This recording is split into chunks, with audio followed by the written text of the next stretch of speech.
Hello, my name is Kim Boudreau-Smith, and I'm here today. I get to interview someone. I don't know if she knows this or not, but I look up to her. And I was reading her bio before coming on here going, I didn't know that about her. I get to interview Vikki Columbus today because we're going to nudge her more into visibility. A very successful woman, and some of the things that us women like to go through about pulling back on visibility and really talking about ourselves. So I'm going to just dive right on in. Bear with me here. I'm going to glance down because I've got her amazing bio. I don't memorize, so I've got my notes here. So Vikki has been a licensed pharmacist for over 25 years. However, she has spent a majority of that time in managed health care with a focus on Medicaid and Medicare populations. Having worked for several large corporations, including CVS, Caremark, and United Health, Vikki led teams in client, account, and clinical services, combining strategic planning and growth with clinical expertise. Outside the corporate world, Vikki also founded two small businesses in the personal care and healthcare software fields. Since 2017, Vikki has co-owned SGRX, and she is the chief pharmacy officer. SGRX is a pharmacy benefit management company that serves state AIDS drug assistance programs, health plans, and self-insured employer groups. Vikki and her partner have grown and expanded SGRX throughout the United States. And in 2020, SGRX was named on the Crain's Detroit list of top 200 private companies. I mean, okay, you are amazing. So, I read that bio and I'm like, I didn't know that about her. This is amazing. First of all, thank you for allowing me the honor, Vikki, to do this today. And I'm going to jump in here. Okay. So take us to high school. You're a senior and you're graduating, and obviously you're getting ready to go on to university. So start there. Like, what led you? What direction after high school were you taking in university that you were like, this is what I want to be when I grow up. This is what I'm going to do when I go to college. This is what I'm going to do when I grow up after college, after university. So begin there. Sure.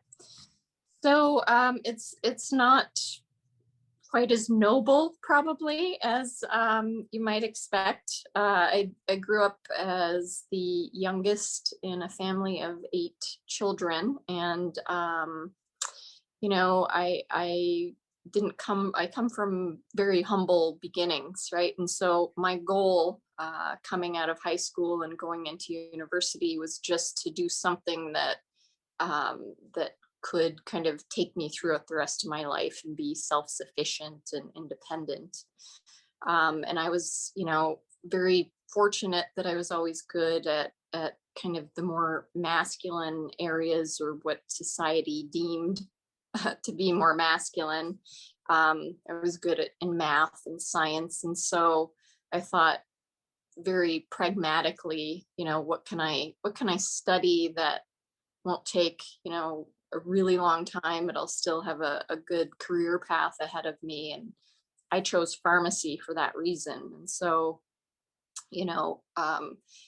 it didn't really suit my personality to work in a retail setting or a hospital setting. And I think a lot of people don't necessarily think of pharmacists outside of those two settings, right? So pharmacy benefit management, insurance, managed care, even pharmaceutical manufacturing employs a lot of pharmacists. You just don't necessarily hear about them as frequently. So it was a very practical reason, but I'm glad I ended up here in the end. That's interesting. Like we go to university and it's like, well, okay, I'm strong in these two areas, but I really don't know what I want to do and be in. Okay, let's land here. And then you land there and look at where look at the path that it took you on. And you're right. Because when I hear, I forget that you are a pharmacist, and that, no disrespect. That's not, no, because I know you in the environment, in your business and, running a business. I forget that your education is pharmacist. And of course, I'm one of those persons. When I think of a pharmacist, I'm thinking, okay, I'm going to my Mills pharmacy over here, and she's going to be in, behind the glass, and yeah, and I'm going to pick up my, and I'm going to ask, well, and there she is. But you are far more than that in a multitude of ways. So after university, do you have to go on to pharmacology school as well? Or is that combined, like undergrad, then a master's? Like, how does all that work? So think of it more like medical school, right? There's Oh, right? That you have to take your biology and chemistry and physics and the maths, and then you go into the professional curriculum. Same thing with pharmacy. In fact, pre-pharmacy and pre-med are almost identical. oh, So okay. So you have some time invested into an education. oh yeah. Pharmacists now, pharmacy is a mandatory doctorate program. So needs to say, everyone that is listening, she's very smart. Let's just say that she's very smart. Well, I was when I graduated, that much. And still are. Okay. So would you say that this industry that you are in is very male dominant? So I think at one point it was, Kim, so when I got into managed care, I dabbled a little bit in retail pharmacy. It was not for me, too repetitive, not a lot of room for creativity. Tried hospital pharmacy, kind of, not that different from retail. So, by that point, I had learned enough about myself to know that I wanted to be more in, corporate setting. So at that time, when I entered managed care, it was male dominated in the areas that I enjoyed, right? But like I said, I was fortunate to be gifted in those ways, right? I was good at math and science and logic and reasoning and strategic thinking and leadership. And so it was just luck, I think, at that time, that my skill set and my gifts matched what the culture was like. I'm gonna beg to differ of luck. I think it has a lot to do of being at the right place at the right time as well, and your insights, because you're very insightful, which I'm going to get to here in a moment. Your insights and your gifts, and and how to be a woman in a male dominant in a male dominant area like that, and how to still stay in your femininity, but yet be able to come over here and male dominant, things, and not lose your femininity, and still, as I say, we own our cheetah, we're in our cheetah. We know when to go, we know when to rest, we know how to support and pull others up with us. Right. Agree. So when I started in the industry, it was more male dominated. I'm thinking about, women that influenced me, and really there was only one leader that I had that was female, and she's the one who got me into this field, and I am forever grateful to her for that. I didn't get to spend a lot of time with her, though. She left the company maybe a year and a half later. So everything I learned was from men at that time. It's changing now, Kim. Things are very different, and I'm very happy about that. My partner is a man. He's African American, and so we have an amazing partnership. We're like-minded in a lot of ways, but the company, the culture that we've built is very diverse. Mhm. And I love what you just said about masculinity versus femininity. And that's how I like to think about it now, rather than male and female, right? Because my gifts and my strengths are more on the masculine side. But what makes this company successful and makes it great are the more feminine ones. We're a service industry, right? We're about care, health care. And those are traditionally feminine attributes. And so the people that make the magic happen are our frontline people, our pharmacy technicians that answer the phone and truly care about what happens to the person on the other side of that phone. That's not to say that we don't, right? My partner and I, of course we do. That's why we're here. But those attributes need to be recognized, they need to be celebrated, and they need to be compensated just as much as those masculine ones, that I was fortunate enough to be gifted with back when that's all that mattered, right? Yeah. Yeah. Yeah. And I know a lot of women can relate to that, because I had a lot of those masculine tendencies too. When I was climbing those corporate ladders, it didn't work well for me after a while, me personally, but you have embraced both the masculine and the feminine. And something tells me, I bet back then, even though I didn't know you were embracing those too, maybe not so much to that point of that awareness, that logic, that math, that science. I mean, there's so many young girls now going into the math and science, the STEM, those STEM areas.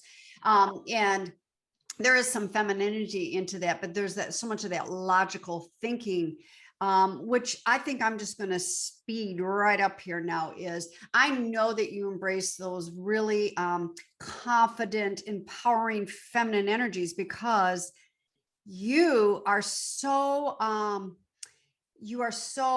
heartfelt, and so you look after all the women in your company. I know you do, because you and I have had these conversations. You are concerned about female leadership with your staff, your team. Mhm. You want what's best for them, because you have a lot of women working for you. And by the way, big shout out to your partner. He is a rock star of a guy. I know, I've seen you guys in action. I've been in your office. I mean, and he brings a lot of the feminine and masculine, because we all have that. We all have the feminine and masculine energy in us. And you can tell meeting him. Your camera, your video just went off, Vikki. There you go. You could tell when I met him, you could tell, you and the two of you dance. It's a beautiful Ginger Roger Fred Astaire dance. But let's move here. You're so into supporting women in your workspace, and it's not because you're one of the owners. This is part of your DNA. This is part of your jive. This is part of your vibe. So what do you all do around there to support the women in your workplace? So it goes back to what we were just talking about, Kim, and trying to find out what brings someone joy day to day. You think about how much time you spend in the workplace. I want to make sure that everybody here, not just the women, that everybody gets to spend their time doing what makes them happy. And so oftentimes people don't know what that is. I literally just had this conversation with one of our female managers. And she doesn't know. She couldn't answer that question. And I said, don't worry about it. I couldn't for the longest time either. I knew what I was good at, but it took a long time to find out what brought me joy. And so that, as a parent, I think that's a big part of my responsibility as a parent. So it's sort of parallel to that here, right? Helping people find their groove, and then aligning that with, positions within our organization. And, thank you for mentioning Ime, because, he and I are so aligned that way. It couldn't happen without him. Definitely. He's a cool dude. Let's just go to record for that one. He really is. And I've had the opportunity of meeting him a couple of times. I hear you saying is, strengths, weaknesses, will help with that joy and that passion. But here's what women do, because I work specifically with women. Right. We wear so many hats. we are the nurturer, we're the moms if we have kids. And in my case, I don't have kids, I've got dogs. I'm the moms to those dogs.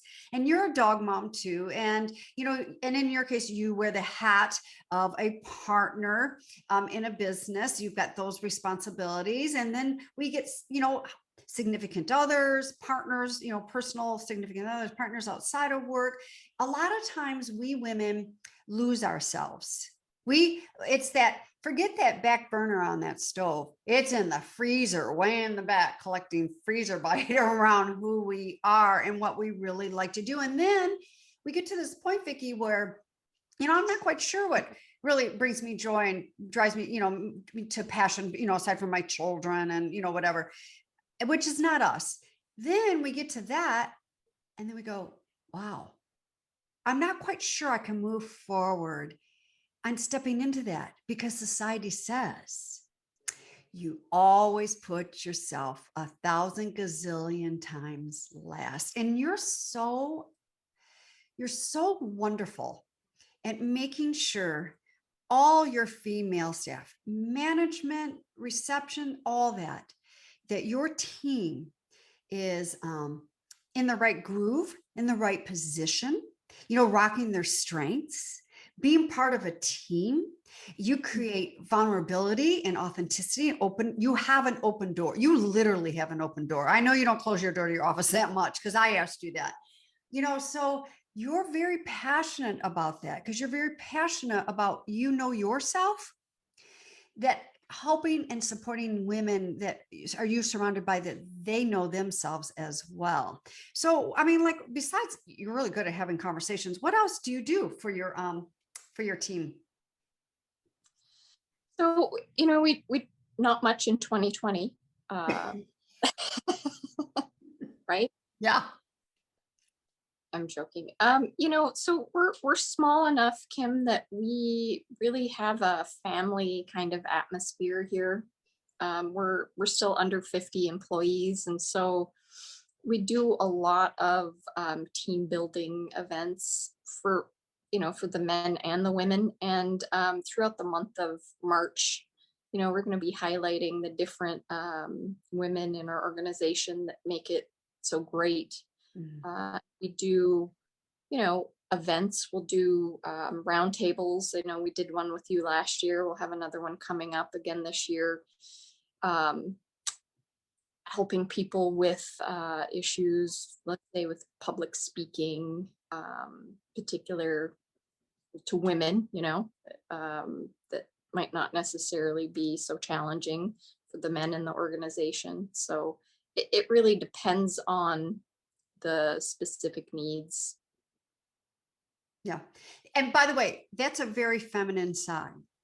When you ask around the specific needs, and you're open to hearing what they want, like, what do you guys want? I mean, well, we can't go out and do a huge party in a restaurant right now. We will one day, but we can't right now. Or, you listen, you ask, and you listen, and you honor. So those are some very feminine, that's from a feminine standpoint, as opposed to coming in from that masculine side and get very, this is what we're going to do, this is how it's going to get done, and and bypass people along the way, which I've got a little bit of that in me. I'm learning how to soften that some. That doesn't mean we can't be decisive with our decisions, but when we start plowing people over, so to speak. Right. So what women have inspired you along your way? Oh my goodness, that's a great question. Obviously my mother. Sadly, I lost her when I was 30, but she was incredibly wise, and I really miss having her to go to for counsel. I did mention the one, woman who helped me get into the industry. Her name's Carol Zakowski. Beyond that, I would say it's mostly the women that are coming up behind me that inspire. The generations are so different, Kim. I'm a Gen X, so kind of wedged in between the baby boomers and the millennials. But the millennials I find fascinating. They get a lot of bad rap, but but they inspire me. They're a lot bolder, more courageous, more vocal than my generation and the baby boomers. And so, seeing that boldness really inspires me to make sure that I am setting the best example that I can for them. Yeah. The other thing that we see, like you said, with these generations behind us, coming up behind us, is a lot of these generations are more in tune also too with their sexuality. They're not hiding it like we're our generations. We hide, so a lot of these companies are going to learn how to speed up with that inclusion and all of that, to equality, to include and accept. If someone wants to put in their email signature she and her, it's okay, where some corporations and management are having a hard time with that. But we're going to have to do it. They're teaching us, you and I, a lot, of just current events and things like that and how we're changing. So how is it that you are challenged, if you are, as a female business owner? I think it's what you called out earlier. And it's really a challenge within myself more than what exists in society today. It was what I grew up with. I think I mentioned I'm the youngest of a large family, mostly brothers. And so my voice was never the loudest, right? I was just always achievement based, but speaking about it never was something that was encouraged, right? It was braggadocious, and so it's a fine line for me to walk, right? To make sure that I am empowering and setting an example without being braggadocious. But I know that's my challenge, not necessarily what's happening in the world right now. It is a lot better than it was, I'll tell you, when I started 25 years ago. I like that word, braggadocious. I'm going to borrow that.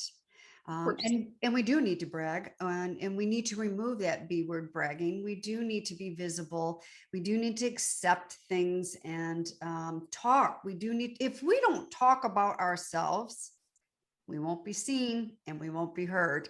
We won't be seen and we won't be heard. And society says, when women speak up and talk about themselves, oh, she's egotistical, or, she's a braggadocious bitch, things like that. We get labeled. We are still to this day getting very labeled by society, but we have to bust out of that status quo, and you're one of them. You lead that. I mean, busting out of that status quo. Do you consider yourself a feminist? Um, there are a lot of different ways. I think that feminism is defined. What I do support gender equality, absolutely, when it comes to things like compensation. But again, keep going back to the masculine, feminine. For me, it's more about sovereignty, right? You get to decide what brings you joy and what you want to accomplish and what your path is like. And I think it's basic respect on a human level. Mhm. Yeah. Yeah. Yeah.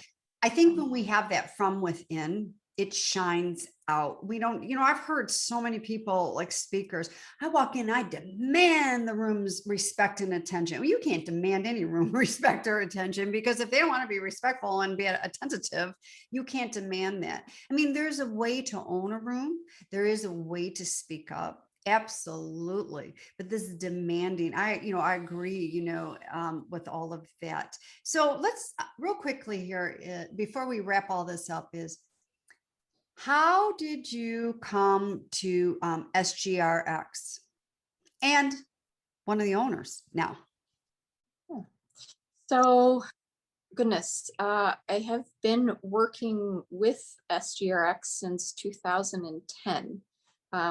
Prior to that, I worked for CVS Caremark, and the owners of SGRX at that time hired CVS Caremark to do some of the PBM functions that they currently weren't able to do on their own. And so I was part of the team that supported the original SGRX founders, um, and, kind of grew over time to have a relationship with them. It was a husband and wife, Harvey Day and Lindsay Roth, and Lindsay still works with us. Harvey passed in 2016, and Lindsay decided that, her heart wasn't really in it anymore. Ime and I had been with them since 2010, and just was a natural progression for the two of us to take over. That's, I know both of you were working for SGRX at that time. And so how do those conversations begin? Is it, was Ime sitting in your office and it's like, hey, this is maybe something we should consider and form this partnership, and, how you decide and do, so many people out there. I think there's a misillusion or a disillusion, it's just, there's of how partnerships form, and a partnership in work is just like a partnership in marriage as well. You have your ups and your downs and your ins and your outs. So how did that all was that over a cup of coffee, a cocktail? How did that all happen? Yeah, no, it was not quite that quick. So Ime and I worked together at CVS Caremark, and we left around the same time, within, probably a few months of each other, to come here. And we both have an entrepreneurial spirit, right? So SGRX isn't the first business that either of us have owned. So, we always are thinking about growth and opportunity, and how we fit in with that. So we had been talking about it for years, Kim. And when we came over in 2010, Harvey and Lindsay at that time were headed toward retirement. And so it was sort of, I wouldn't say it was unspoken, it was spoken about in the beginning. Harvey's passing was sudden. So, it happened slowly over time and then very quickly. Yeah. So, that's nice. And the two of you, like I said, I've been in your office. I've been in your literal office with the two of you together, and you could just tell the energy and the fireworks and the alignment and the beautiful, like I said, Ginger Roger Fed Astaire dance that the two of you do. And and let's give him another huge shout out, because he's very supportive of women in the workplace and female leadership and things like that, because we need more men stepping into roles like that as well. Sitting, sure, not just here's a seat at the table, but leaning in and going, hey, I ain't doing this unless you pay my female counterpart just as much and pull her up as well. So it can't always be on just us women, even though us women do need to continue doing work, but we need men like that also stepping up and saying things like that. Agreed. Yes. All right. Last words of wisdom. What would you like to wrap this up with, your last words of wisdom to everyone and anybody that is listening? Well, I just will talk, I guess, about what I want to leave as, my legacy at SGRX, and I want to make sure it's a place where the women, everybody really, right, has the opportunity to blossom, right, to bring whatever gifts, whatever strengths, be they feminine, masculine, strategic, caregiving, whatever they are, they're all needed. I want to make sure that I contribute to creating an atmosphere where that can happen. Yeah, that's nice. I know it's always like you said, we spend a lot of hours at work. And this is part of our lives. It's part of family. And why be miserable with our jobs, with our, with our positions, our careers? And if that's the case, maybe then an exit plan needs to be, moved on so that we can be fulfilled and happy within our careers and our positions. Absolutely. And I've had that happen. We've had individuals that wanted kind of the more, big corporate benefits, and we're not for everybody. Everybody isn't for us, but those that are on the bus, we want to make sure they have a good ride. Yeah, exactly. I love that. I'm going to be borrowing that analogy too. Those of us that are on the bus, we want to make sure that they're having a good ride. Vikki, thank you so much for allowing me to do this interview. I cannot wait to see you in flipping person. I'm saying that to everyone I'm talking to today is can't wait to see you in person. Can't wait to see you in person. Can't wait to see you in person. Of course, very safely in person. So thank you so much for showing up and being visible. And I cannot wait to share you with everybody out there because you deserve it. You deserve it. Thank you so much. Lovely talking to you. Thank you.